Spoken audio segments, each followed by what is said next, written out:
dificuldades, com simples desafios que implicam grandes consequências. A semana passada nós introduzimos esta ideia, falar sobre hábitos, como podemos escolher ou não estar com Deus, como podemos escolher andar com Deus. São sempre decisões nossas e nesta tarde eu gostava de ir um bocadinho mais a fundo e pensar, voltar a pegar no mesmo exemplo, na mesma mulher, e a Bíblia está cheia de exemplos de mulheres fantásticas. Mulheres estão na casa? Homens, é o nosso momento de brilhar. Há mulheres fantásticas na Bíblia? E eu ia dizer a seguir, como há na nossa vida, agora já não digo. Foi terrível a vossa participação, mas acreditando que a coisa vai melhorar. Muito bem, abram lá a tua Bíblia em Lucas capítulo 1 e vamos ler o mesmo texto que lemos a semana passada, mas para os mais distraídos e provavelmente até para os mais longínquos. Eu gostava de voltar a lembrar o exemplo de uma mulher, de uma adolescente que talvez com 14, 15 anos aceitou um desafio que mudou a história da sua vida. E eu estou a olhar para gente. Quantos estão aqui com... Bem, 14 já não há, porque é suposto terem saído. Vou perguntar dos 15 aos 35. Levantam a mão.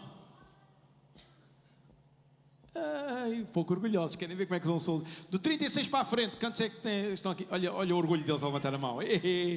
Mais nada, eu também me incluo aí. Bora lá. Lucas 1, capítulo 26, ou capítulo 1, versículo 26, diz: quando Isabel estava grávida de 6 meses, Deus mandou o anjo Gabriel a Nazaré, da província da Galileia, para falar com uma virgem chamada Maria, que estava noiva de José, descendente do rei Davi. O anjo aproximou-se dela e disse-lhe: eu te saúdo, ó escolhida de Deus, o Senhor está contigo.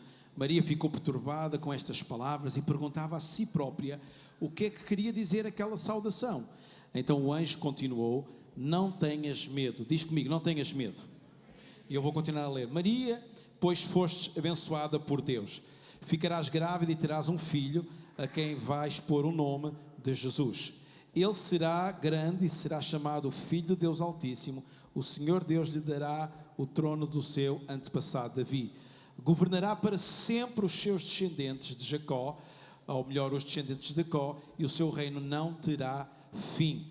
Maria perguntou então ao anjo: como é que pode ser, se nunca tive marido? O anjo respondeu-lhe: o Espírito Santo descerá sobre ti, e o poder de Deus Altíssimo te envolverá com a sua sombra. Por isso, o que vai nascer é santo e será chamado Filho de Deus. Também a tua parente Isabel vai ter um filho, apesar da sua muita idade. Dizia-se que era estéril, mas já está no 6º mês. É que para Deus não há nada impossível. Que frase fantástica para repetirmos todos nesta tarde. É que para Deus... Não, isso assim não vale. Vamos todos dizer, vamos lá colocar a melhor voz, vamos lá. É que para Deus... Está quase bom. É que para Deus... Epá, eu não escolhi outra igreja para pedir para repetir isto. Vocês são o melhor que há aqui em Luxemburgo. Não há hipótese hoje. É que para Deus não há nada impossível. Maria disse então: eu sou a serva do Senhor, cumpra-se em mim a tua palavra. E o anjo retirou-se. Que grande desafio! E eu fico a pensar se este desafio nos fosse colocado a nós. Talvez numa perspectiva diferente, talvez numa dimensão diferente. Fique descansado, todos aqueles que nos estão a ouvir hoje pela primeira vez, segunda, terceira, que não têm muita relação com Deus. Vou-lhe dar uma grande novidade nesta tarde. Deus não vai pedir para você ser pai ou mãe desta forma. Era o momento que você dizia: ufa, estou aliviado. Deus não vai pedir isso a ti. Aliás, aquilo que Deus tem para te pedir é apenas que tu acredites que Ele tem um projeto para a tua vida, que vai mudar por completo a história da tua vida. E é interessante que se uma jovem, uma adolescente pôde dizer: uau, isto é para mim e eu sou tão pequena perante isto, eu quero aceitar o desafio que Deus tem para mim. E é interessante que nós, daqui sensivelmente um mês, vamos celebrar uma data que acontece todos os anos no mesmo dia, no dia 25 de dezembro, que é o Natal. Você já reparou que o Natal acontece todos os anos no mesmo dia? No dia? E você já reparou uma coisa no Natal? Quer você creia ou não, acredite ou não, goste ou não, você está a celebrar o nascimento de Jesus. O Jesus histórico que esteve em Israel, que morreu na cruz. E o mais interessante que eu gosto é que, para mim, creio eu, aqueles que não acreditam em Deus, os ateus, não deviam celebrar nem o Natal nem a Páscoa. O feriado daquele dia eles deviam trabalhar. Dizem assim, não, revoltado, eu vou oferecer este dia ao meu patrão. Era uma boa ideia, não era? Temos que levantar um movimento desta forma, não é? Quem não acredita em Deus não pode celebrar o Natal nem a Páscoa. Agora, quem acredita tem que celebrar isto com ênfase, com conteúdo, dizer, eu estou a celebrar a história de uma adolescente que disse sim a Deus, eu vou acreditar que tu me vais usar a mim para uma história que vai marcar o mundo. E como eu disse aqui a semana passada e tantas vezes tenho dito, estamos no ano 2019, depois de... Então significa que celebramos o nascimento de Jesus. Alguém está comigo, alguém pode dizer, é verdade, aleluia, sei lá, seja a expressão que tu quiseres usar, acredito nisso. Se for para dizer não acredito, fala baixinho, porque senão vai ficar mal, vai destoar. Deus quer pedir-nos alguma coisa, a nós hoje, que desenvolvemos um relacionamento com Ele. E aquilo que Deus tem para nós vai implicar nós respondermos a uma pergunta simples, mas absolutamente marcante. Eu não sei quantos estão aqui que são casados. Quantos estão aqui que são casados e orgulhosamente levantam o braço? Quantos se lembram do dia do casamento? Quantos se lembram desse dia e quando tiveram que dizer sim? Como é que você fez nesse momento? Talvez. Já foi muito tarde para chegar a um talvez. Nesse dia o que é que você disse? Porque você estava convicto que essa era uma decisão boa para a sua vida, certo? Que o destino da sua vida estaria marcado por viver uma vida com essa pessoa, correto? Todos entendemos o que estamos a dizer? Certo? Quantos estão aqui que namoram? Não, agora sem ser os casados, só mesmo os namorados. Só o pessoal que namora só. Temos 2, 3 tímidos, mas eu acredito que alegres. Quando vocês decidiram namorar, o que é que vocês pensaram? O destino da minha vida, o meu futuro, passa por eu construir uma caminhada com esta pessoa. Vamos nos descobrir, vamos perceber uma série de coisas, vamos perceber se os nossos sonhos se alinham. Bem, sinceramente, deixem dar aqui um pequeno conselho, é melhor descobrir se os sonhos se alinham antes de começar a namorar. E só depois então namoro. Mas isso é outra conversa, não vou agora falar nisso. A pergunta que se impõe nesta tarde é, estamos nós... E é sério, eu não quero que você responda nem com amém nem nada, quero que você pense para si. A pergunta que se impõe aqui nesta tarde, que Deus nos coloca, através desta história, é tão simples quanto isto. Estás tu disposto a viver o destino que Deus tem para ti? Estás tu disposto a viver o destino que Deus tem para ti? E sobre esta pergunta, tem que haver alguma definição nesta história que nós vamos encontrar, naquilo que foram as bases da tomada de posição desta mulher chamada Maria. Bem, nós lemos até o versículo 38 e eu gostava que nós agora lêssemos no capítulo 1, a partir do versículo 46. E depois então nós vamos refletir sobre alguns pontos rapidamente. Lucas 1, 46. E Maria então celebrou a Deus com uma música, um cântico, um poema. E ela disse assim, versículo 46. Maria disse então, a minha alma celebra a grandeza do Senhor, e o meu espírito se alegrou em Deus, meu Salvador, porque Ele olhou com amor para esta sua humilde serva. Daqui em diante, toda a gente me vai chamar ditosa, especial, etc. O que você quiser encaixar aí nesse adjetivo. Pois grandes coisas me fez o Deus poderoso. Ele é santo. Que reconhecimento de uma adolescente. E continua, para mim, no versículo 50. Ele é sempre misericordioso para aqueles que o adoram, em todas as gerações. Fez coisas grandiosas com o seu poder extraordinário. Dispersou os orgulhosos de pensamento e coração. Derrubou os poderosos dos seus tronos e exaltou os humildes. Encheu de bens os que têm fome e mandou embora os ricos de mãos vazias. Ajudou o povo de Israel que o serve, lembrando-se dele com misericórdia, conforme tinha prometido aos nossos antepassados, a Abraão e seus descendentes para sempre. Então, ela demonstra nas suas palavras uma alegria por aquilo que Deus lhe deu a oportunidade de viver. Epá, eu acho que no mínimo nós temos que parar um pouco para refletir se uma adolescente a quem lhe disse tu vais ter um filho, sem conhecer homem, e o teu filho vai ser alguém tão especial na terra, que vai ter uma postura e uma importância tão grande. E ela reflete sobre isto e diz que sim, ok, eu aceito o destino que tens para mim. E logo a seguir ela faz esta exclamação, esta declaração de reconhecimento de Deus.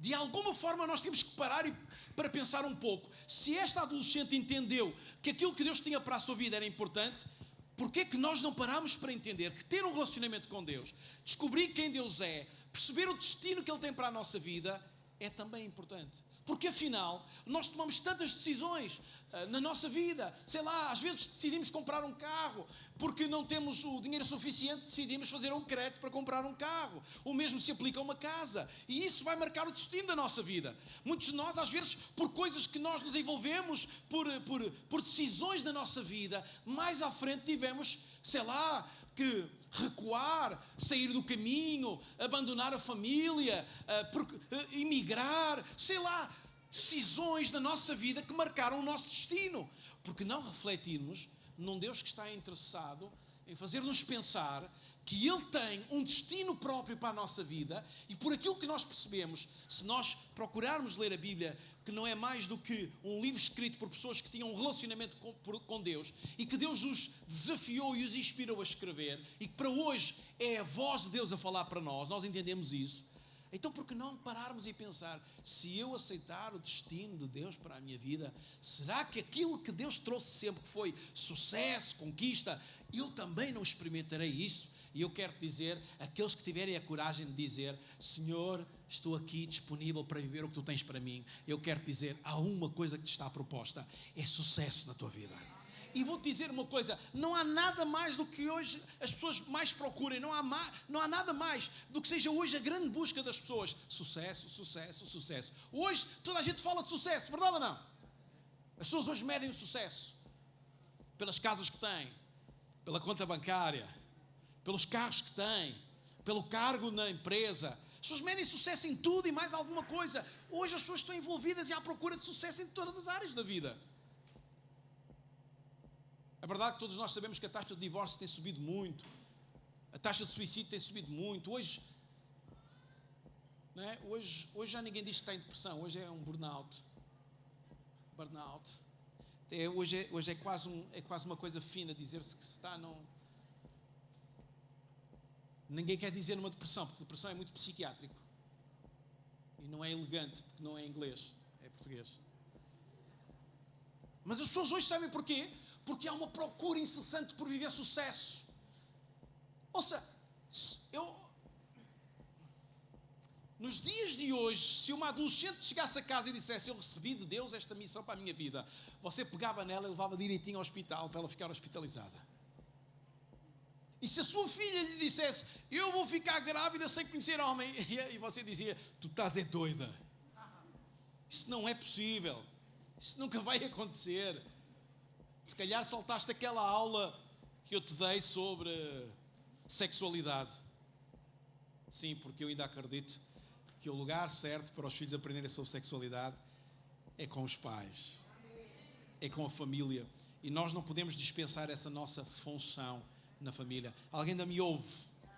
Quem me ouve diz eu ouço. Quem não me ouve, não diga nada, continua a dormir descansadinho. Ok, então a resposta é, ou melhor, a pergunta é, se estamos disponíveis para aceitar o desafio de Deus para a nossa vida, o destino de Deus para a nossa vida. E para aqueles que disserem sim, eu vou falar sobre, ou para aqueles que estiverem a pensar, dizer sim, eu vou falar sobre alguns aspectos alicerces para a nossa decisão. E o primeiro é este que vai aparecer aqui. Há de aparecer. Com muita alegria vai aparecer. Porque Deus me fez para o seu propósito. Dizer sim a Deus e ao destino que Ele tem para nós não é mais do que dizer sim àquele que nos criou para um propósito.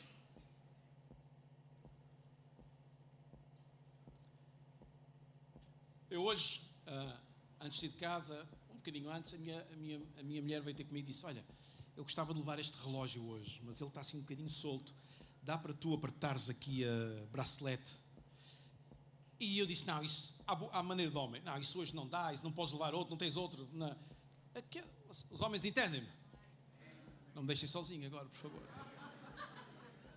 Depois eu tive que ir à garagem e pensei assim, bem, isto para eu brilhar é eu arranjar a bracelete e chegar lá acima com a bracelete pronta.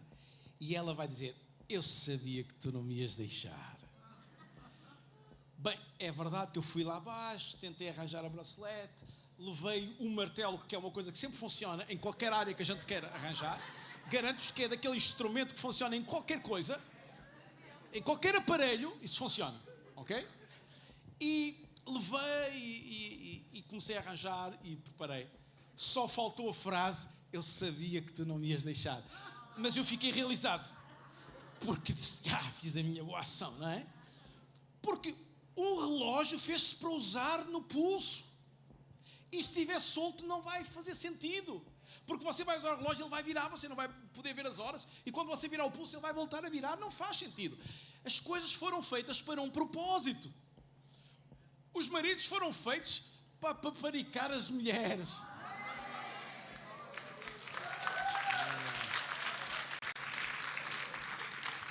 E as mulheres foram feitas para cuidar dos homens. Isto foi só para a coisa. Então, significa que tudo tem um propósito. A guitarra fez-se para tocar por um guitarrista, não por um amador. O martelo fez-se para usar por quem sabe usar o martelo. A bimbi fez-se para ser usada por quem não sabe cozinhar. Porque quem sabe cozinhar vai sempre achar que pode dar lições à bimbi. E a coisa vai funcionar e depois aquilo fica intragável e alguém diz, isto da bimbi não funciona muito bem. Não funciona porque você não segue as regras. Aquilo não é 100 gramas e você diz, não, 100 gramas é muito, vou fazer 50. Não! A bimbi fez para quem não sabe cozinhar. E precisa de um robô que o ensine a cozinhar. Tudo tem um propósito. Diz comigo que tem um propósito. Deste lado ninguém disse. Tudo tem um propósito. Os filhos foram feitos para amar os pais. Os pais foram feitos para amar os filhos. Certo? Um propósito. Logo, Deus criou-nos para um propósito que Ele pensou. E não viver o propósito de Deus para a nossa vida é errar o propósito de vida. Alguém me entende? Porque os sorrisos antes são bons, mas esta é que é a parte que importa. Viveres o teu propósito pode distanciar do propósito de Deus. Mas viver no propósito de Deus faz-te viver no real propósito para o qual tu existes e foste criado. E esta rapariga entendeu isso. Aceitar o destino de Deus para a nossa vida é aceitar o propósito de Deus para a minha vida. É perceber então que Deus me fez para um seu propósito e eu encaixar no seu propósito. Estão comigo? Nós sempre usamos os homens entendem isto. Ouça, numa equipa de futebol o avançado tem que estar lá à frente ou cá atrás? Foram-se todos embora. O avançado, o que marca golos, tem que estar lá à frente ou cá atrás? À frente. Se ele estiver cá atrás, o que é que ele está a fazer? Nada. Não é o papel dele. Correto ou não? Alô? Diz lá quem está ao teu lado, tens que ver o propósito de Deus para a tua vida. A Bíblia diz que nós somos o povo de Deus. Há um salmo que diz assim, não se esqueçam que o Senhor é Deus. Foi Ele que nos criou e nós pertencemos-lhe. Somos o seu povo e Ele é o nosso pastor. Alguém me escuta? Nós somos pertença de Deus. Você já reparou que nós nem somos pertença nossa? Você não destina sobre a sua vida, você não sabe se hoje vai dizer adeus à vida. Você não sabe quantos mais anos vai viver. A vida verdadeiramente não é nossa, mas Deus permite que mesmo assim nós sejamos belos utilizadores e vamos determinando encruzilhadas da nossa vida. É como se nós tivéssemos um GPS. Essa é outra. Alguém já usou um GPS? Eu gosto daquele pessoal que diz, este GPS não funciona nada. Não presta para nada. Não presta porque ele vai a ser conduzido pelo GPS e decide, não, eu é que percebo de caminhos. Eu é que percebo de estradas. Esta árvore, eu passei aqui da última vez. Eu lembro que esta árvore estava aqui. Então a pessoa acha que é por aquele caminho que deve ir. Ouça, há gente que determina a sua história por decisões suas. Mas eu quero dizer que tudo isso é permitido por Deus. Porque o dar vida e o tirar vida pertence a Deus. E Ele é o criador da vida. Ele é o dador da vida. E rejeitar a dádiva, a vida que Deus nos dá, é rejeitar o dador. Dizeres não ao destino que Deus tem para ti, é dizeres não a Deus. E olha que isso é muito complicado. Estão comigo ou não? Há aí uma autoestrada que está em obras. Se você disser não aos 70 km horários que tem que cumprir naquele lugar, você vai aparecer numa bonita fotografia. Porque está lá o radar, mesmo assim do lado esquerdo, quando a estrada faz uma pequena curva com separadores para a direita, ele está lá parado, mesmo assim a uma altura certa para apanhar de lado, e você fica com um perfil bonito. Mas tudo isso acontece porque você não quer respeitar os 70 km horários que estão lá escritos. Diz comigo, porque Deus me fez para o seu propósito. Então nós temos que entender que Deus nos fez para vivermos um ministério que Ele tem para nós. E Deus tem um ministério para a nossa vida. Ouve isto, tu és ideia de Deus. Alguém concorda comigo? Diz, eu concordo. Ou amém, ou como você quiser. Tu és invenção de Deus. Tu és inovação de Deus. Tu és criação de Deus. Ele formou-nos, concebeu-nos, elaborou-nos, construiu-nos para o seu propósito. E o melhor que nós podemos fazer é viver no seu propósito. Segunda resposta que nós temos que dar. E há de aparecer aqui segunda, ali vai aparecer, isso mesmo. Vamos ler juntos. Uau! Ninguém se preocupa mais com a nossa vida do que Deus. E sabe porquê que isto é assim? Como é que eu posso provar isto? Quando nós celebramos a Páscoa, celebramos um Deus que enviou o seu Filho, o seu único Filho. Que grande dádiva! E eu nem me vou perder aqui porque a maior parte dos que estão aqui conhecem isto. Jesus se entregou, o Filho de Deus foi dado pelo Pai para morrer por nós e era muito fácil nós explicarmos isto num sistema legislativo, ou melhor dito, de leis, administrativo, de leis de um país, porque por causa de um erro alguém tinha que morrer, por causa de um crime alguém tinha que morrer, e Jesus morre em nosso lugar para que nós não tenhamos que morrer distantes de Deus, daquele que tem um propósito para a nossa vida. Então Ele cuida de nós. Você sabe, nós cantamos há pouco uma música que fala de alguém que viveu um milagre, que Deus curou o seu filho. Eu quero dizer que nesta casa, se tu puderes gastar algum do teu tempo, tu vais conhecer pessoas que Deus curou a sua vida. Vais conhecer aqui pais que conheceram um milagre na vida dos seus filhos. Há pessoas aqui que estão comprovada a forma clínica, através dos médicos, que eles foram curados de cancro. Isto é possível. Porque Deus cuida. Porque Deus cuida. E ninguém... Há gente aqui que estava amarrada a uma depressão, amarrada a uma história negativa. E porque ninguém se preocupa mais com a sua vida, porque não há mais ninguém que possa se preocupar tanto como Deus se preocupa, essa pessoa experimentou liberdade na sua vida. E hoje é uma pessoa liberta da medicação e é uma pessoa feliz em Jesus. Não sei a percentagem, mas muitas das pessoas que procuram uma igreja como esta, procuram por causa de um momento negativo na sua vida. Procuram porque alguma coisa não corre bem. Mas o mais interessante é que ninguém sai defraudado quando se entrega genuinamente a Deus. E eu quero te dizer que Deus está aqui nesta tarde para curar a tua vida. Não importa a história que tu viveste, não importa o momento que tu viveste, Deus quer fazer história na tua vida hoje. Quantos estão aqui que querem aceitar o destino de Deus para a sua vida? Bora lá, quem? Dá para você não, reagir assim e pôr um sorriso? Quem é que trouxe o sorriso hoje? Mostra lá o sorriso. Mostra lá o sorriso a quem está ao seu lado. Diga lá, pai, é bonito mesmo o sorriso. Há aqui pessoal muito tímido, pessoal aqui que não... Mostre o seu sorriso, não tenha medo.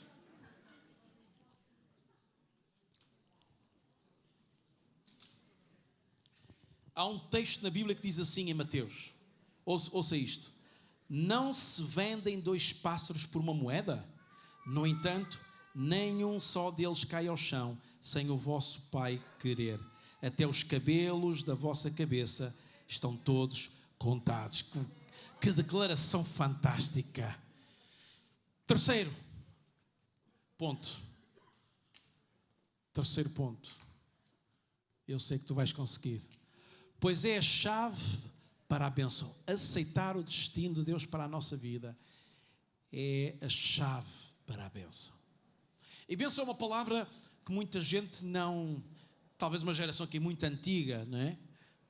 Diziam aos pais, sua bênção, pai.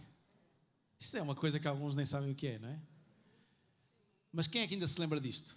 Isto é gente muito antiga, não é? Sua bênção, pai. Não é? E a ideia era que o pai dissesse...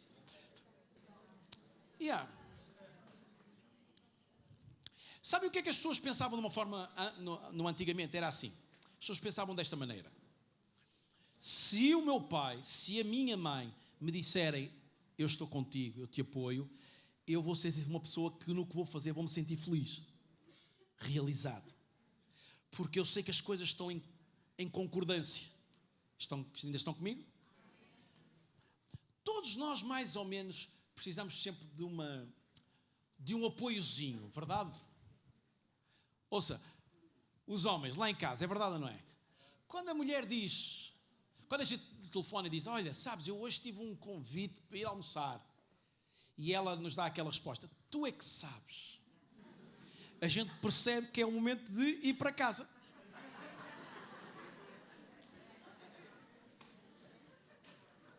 Certo? Porque aquela resposta, tu é que sabes, é a mesma coisa que dizer, vai-te correr mal. Algumas estão a dizer amém. A gente sabe, não precisam estar a dizer amém, a gente entendeu isso já há muito tempo. Mas há outra maneira dela nos mostrar claramente que ok, é possível, vai em paz. Porquê? Porque o homem procura sempre viver em concordância com a mulher. A mulher às vezes é que torna a história difícil. Porque o homem é amoroso,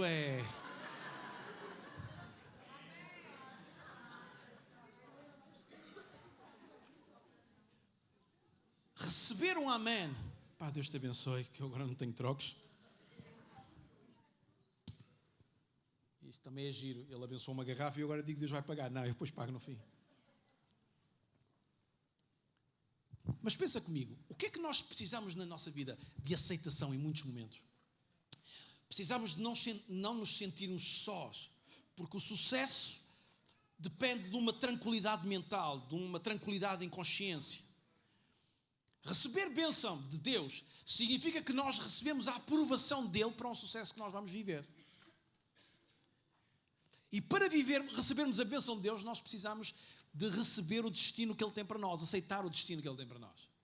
Não inventar, mas dizer, tu cuidas da minha vida e te preocupas com ela como mais ninguém. Então eu quero viver sempre de acordo com aquilo que tu tens para mim.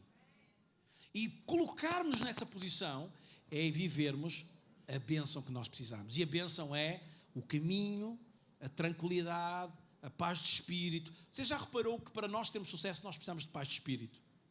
Ninguém em stress consegue construir sucesso. O stress, você sabe, eu uma vez expliquei isto aqui, você sabe que a origem da palavra do stress não é aquilo que ela é hoje. A palavra stress foi criada para explicar a capacidade que o homem tinha de fazer muita coisa ao mesmo tempo.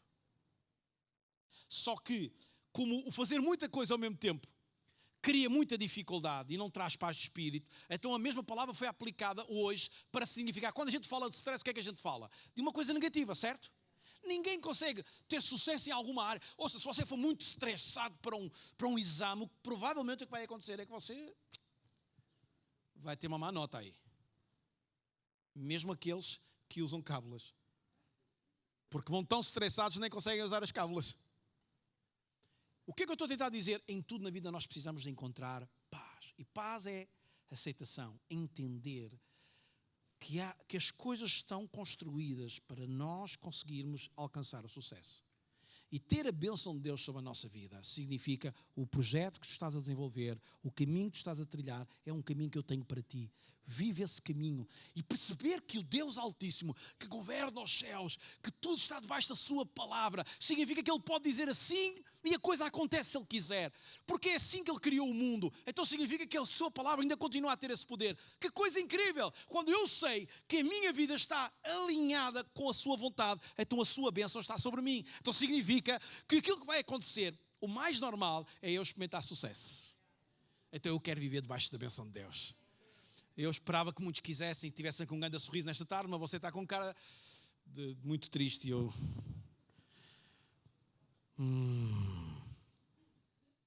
Há um texto em Deuteronômio que diz assim: o céu e a terra são testemunhas de que coloco diante de vós as bênçãos e as maldições.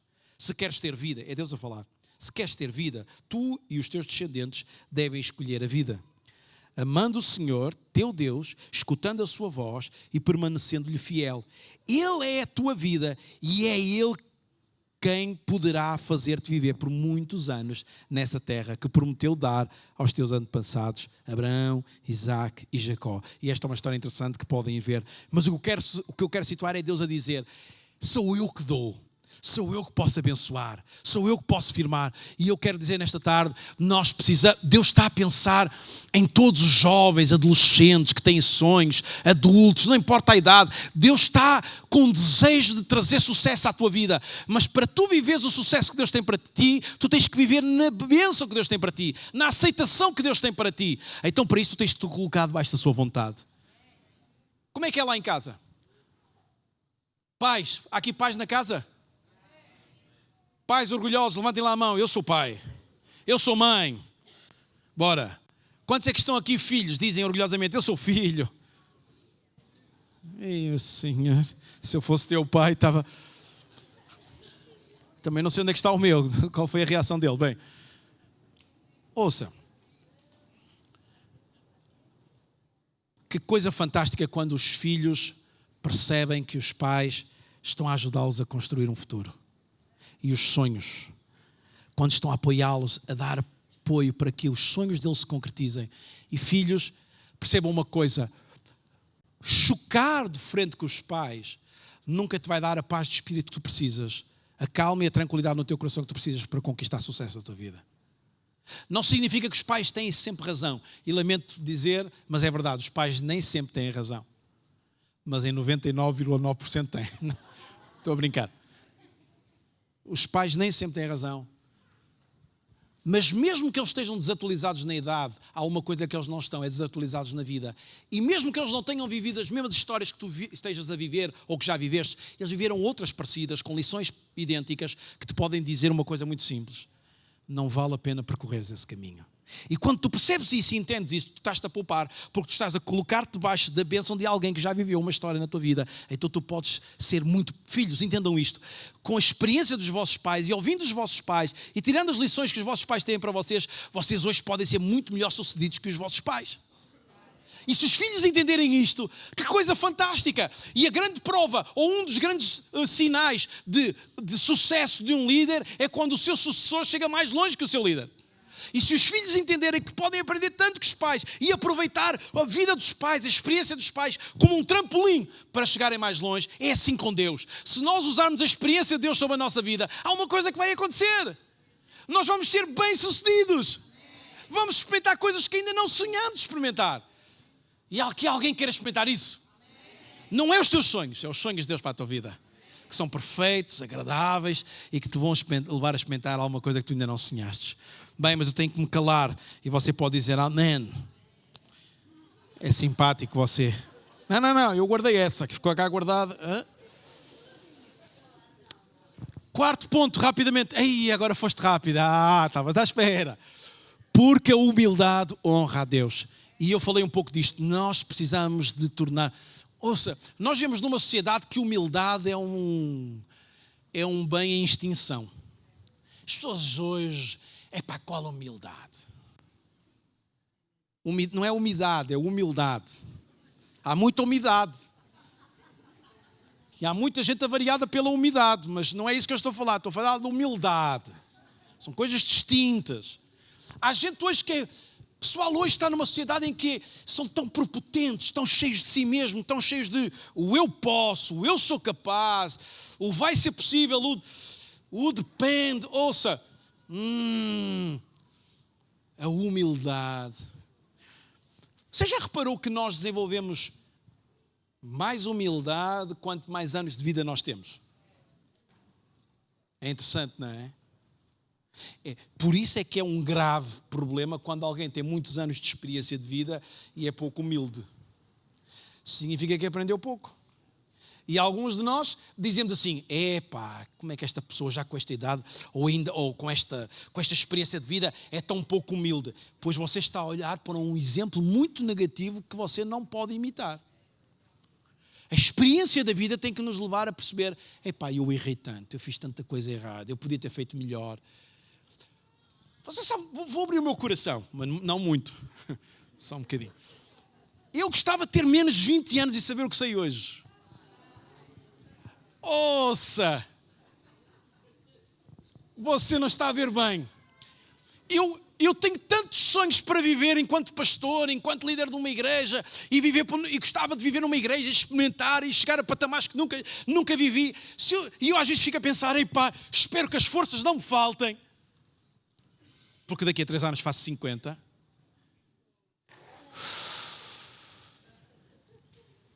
E eu digo assim, se eu conseguisse ter menos 20 anos, mas não consigo. Mas se eu consigo, de espírito tenho isto. De espírito tenho para aí 27, 25, à vontade. No mínimo, assim, tipo a ser simpático para não humilhar ninguém. Mas se eu tivesse menos 20 anos, epá, eu era muito mais assertivo. As coisas que eu hoje estou a aprender, e no último ano eu bebi tanto e aprendi tanto, e as últimas pessoas com quem eu convivi e aprendi tanto sobre a igreja, eu digo assim, uau, se eu tivesse menos 20 anos eu fazia muito melhor. Mas depois veio aquela consciência, se Deus permitiu que só fosse agora, Ele lá sabe. Então também não posso viver sobre... Porque há pessoas que depois do género, eu perdi isto, agora já não vale a pena. Vale sempre a pena. Só não vale a pena quando você morrer. Aí é que já não há mais nada a fazer. Mas enquanto você estiver vivo, enquanto tiver uma certidão de vida, você aproveite, desfrute, conquiste, mas com humildade. Porque a humildade é o princípio para nós aprendermos. E nós temos tanto a aprender uns com os outros. Nós temos muito a aprender com aqueles que estão, por exemplo, num ambiente como este e dizem aleluia, como há aqueles que dizem aleluia. A gente aprende com todos. A gente aprende com aqueles que a rir dizem e aqueles que a rir nós aprendemos com todos. Aprendemos com os mais snobs, com os menos snobs, não importa, toda a gente nos pode ensinar alguma coisa, bons exemplos, maus exemplos, o que devemos imitar, o que não podemos imitar, o que devemos seguir, o que não devemos seguir, mas seja humilde para aprender com a vida, seja humilde para perceber, se eu estou rodeado de gente que diz que a experiência com Deus é uma experiência que vai para além dos meus limites, epá, eu vou-me dar a oportunidade de lançar-me nisso. Eu já uma vez falei nisso aqui, eu quando cheguei a Luxemburgo, eu adotei um sistema há uns anos atrás que é, eu nunca digo, aliás, eu nunca fui assim, mas pronto, eu nunca digo não gosto sem provar. Bem, há coisas que um gajo diz logo que não, não é? Se me disserem, queres levar porrada? Não quero, não gosto. Não gosto, não preciso experimentar, sei que não gosto. Certo? Queres que te maltrate? Não quero, não gosto. Essas coisas eu sei, mas eu andava com uma vontade de experimentar sushi.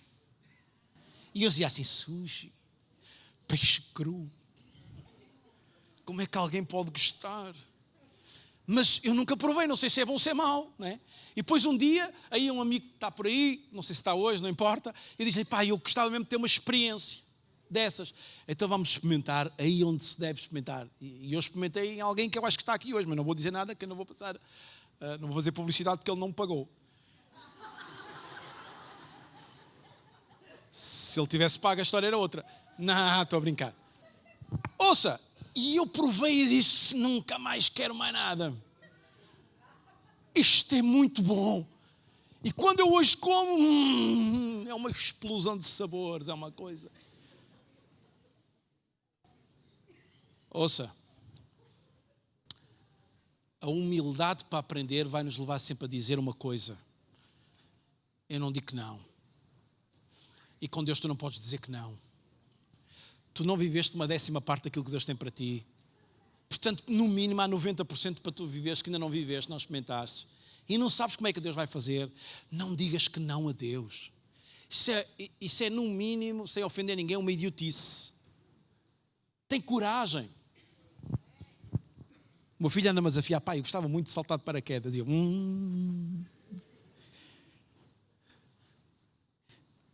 Aquilo também é assim, só custa entrar no avião, porque depois não é? Porque depois já não dá para voltar para trás. Porque a partir do momento que um gajo está lá em cima e chega a hora de saltar, também só custa sair, não é? Porque depois Não é? E eu digo-lhe sempre assim, pá, mas eu gosto de todas as experiências radicais. Queres mergulhar, eu mergulho. Outra cena qualquer. Agora essa cena de saltar. Mas ele volta e meia a andar a falar nisso. E não sei onde é que isto vai terminar. Mas você entende? As experiências na vida que têm que ser como saltar de paraquedas. Nós temos que ter coragem para ir para além dos limites do nosso conforto. Ouça, se você me perguntar, sentado em casa a ver um filme no sofá ou saltar de paraquedas? Opção 1. Agora, alguma vez eu sentado num sofá a ver alguém saltar de paraquedas na televisão, eu vou ter a sensação? Nunca! Há coisas que tu nunca vais experimentar se tu não tiveres a humildade para dizer, eu preciso de arriscar. E com Deus tu precisas de arriscar. E eu gosto que esta mulher disse, Deus, eu estou disposto a arriscar. Está na hora. Último ponto. Porque Deus... Não percebi. Não, vamos lá todos dizer assim, tipo, para dar força ao pastor para ele terminar. Porque vocês são muito simpáticos, são. Eu disse que era para dar força ao pastor para terminar e vocês, pumba. Porque Deus cumpre sempre as suas promessas. Porque Deus cumpre as suas promessas, sempre, sempre. Tudo aquilo que Deus disse àquela menina, cumpriu-se. Tudo. Tudo. Deus alguma vez ia arriscar a história de uma adolescente, a vida de uma adolescente, hipotecar a história de uma adolescente de uma forma leviana? Alguma vez Deus está interessado em brincar com a tua vida? Nunca. Se Deus tem sucesso para ti, tem. Se Deus quer te levar a lugares e experiências que tu nunca viveste, certo, Ele quer. Deus sempre vai cumprir as suas promessas.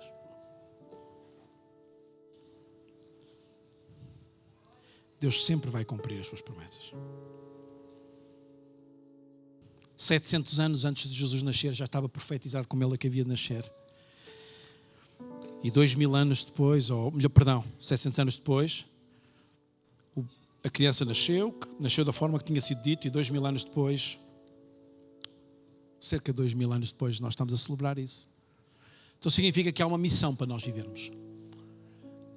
E tu tens que viver a missão que Deus tem para ti. A missão que Deus tem para ti. Ontem à noite, na nossa noite de jovens, nós passamos aqui um filme muito interessante, baseado em fatos verídicos. Conta a história de um momento em que dos serviços secretos israelitas foram enviados para junto do Mar Vermelho um grupo de operacionais que iam libertar pessoas que eram traficadas, escravidão. E toda a história verídica foi montada desta forma. Eles foram para as margens do Mar Vermelho e montaram um resort para férias. Mas só iam lá estar os 5 operacionais. Só que sabe o que aconteceu? De repente eles passaram publicidade para dar credibilidade à coisa e apareceram lá turistas. E eles tiveram que tratar dos turistas enquanto à noite libertavam pessoas que eram traficadas dentro da escravidão. E foi assim durante muitos anos que isso aconteceu e foi verídico. É interessante pensar que eles tinham uma missão, coisas se levantaram, oportunidades se levantaram para eles se desviarem da missão que eles tinham, mas eles foram objetivos, pragmáticos. E há aqui gente que se tem afastado da missão que Deus tem para eles. Que até já conheceram o projeto de Deus para as suas vidas, mas têm-se afastado. Eu quero dizer que tu nunca vais experimentar verdadeiramente o sucesso, a conquista, a alegria de viver enquanto tu andares a fugir do projeto de Deus para a tua vida, da missão de Deus para a tua vida. Tu tens que realinhar, tens que te realinhar com Deus. Realinhar com Deus. Estamos cá? Será que podemos ficar de pé?